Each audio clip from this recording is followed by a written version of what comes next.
எதையெல்லாம் வேண்டுமென்று பிடிவாதமாக இருந்தோமோ அவற்றையெல்லாம் வேண்டாம் என்று ஒரு நாள் நம்மையே சொல்ல வைக்கும் இந்த வாழ்க்கை.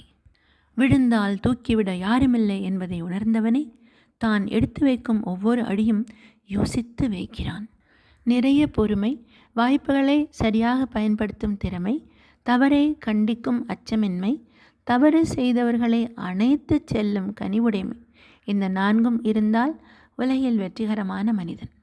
நாம் எல்லா நேரங்களிலும் ஒரே மாதிரி இருப்பதில்லை என்பதை விட நம்மை யாரும் இருக்க விடுவதில்லை என்பதே உண்மை. இப்பொழுது வரும் துன்பங்கள் அனைத்துக்கும் என்ன காரணம் தெரியுமா? மறக்க வேண்டியதை நினைத்து வருந்துவதும் நினைக்க வேண்டியவர்களை மறந்து விடுவதும் தான் இந்த உலகில் தற்போது இருந்து வரும் துன்பத்துக்கு காரணம். மனதிற்கு பிடிக்கும் வரைதான் பொக்கிஷம், இல்லையென்றால் குப்பை. பொருள் மட்டுமல்ல, உறவுகளும் தான். உண்மையை நியாயப்படுத்தி பேசினால் ஒன்று அவமானம், இல்லையென்றால் காயப்படுவோம். புரிய வைக்க முயற்சிக்க கூடாது. கவலைகளையும் கஷ்டங்களையும் அவமானங்களையும் தோல்விகளையும் பழிகளையும் துரோகங்களையும் ஏமாற்றங்களையும் கேலி பேச்சுகளையும் கடந்து போய் தான் வாழணும்.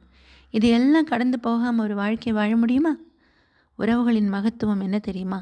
வயது அதிகரிக்க உறுதி அதிகமாகும், அக்கறை அதிகரிக்க மதிப்பு அதிகமாகும், வார்த்தைகள் குறைய புரிதல் அதிகமாகும், சந்திப்புகள் குறைய உணர்வுகள் அதிகமாகும். சேமிக்க தெரியாதவன் செலவழிப்பான், ஆனால் பின்னால் வருத்தப்படுவான். பணத்தை மட்டுமல்ல, உறவுகளையும் தான். யாரையும் அதிக அளவு நேசித்து விடாதீர்கள். சில நேரங்களில் அவர்கள் நம்மை கண்டுகொள்ளாமல் அலட்சியப்படுத்தும் போது வருகின்ற வலி இருக்கே, மிகவும் கொடுமையானது.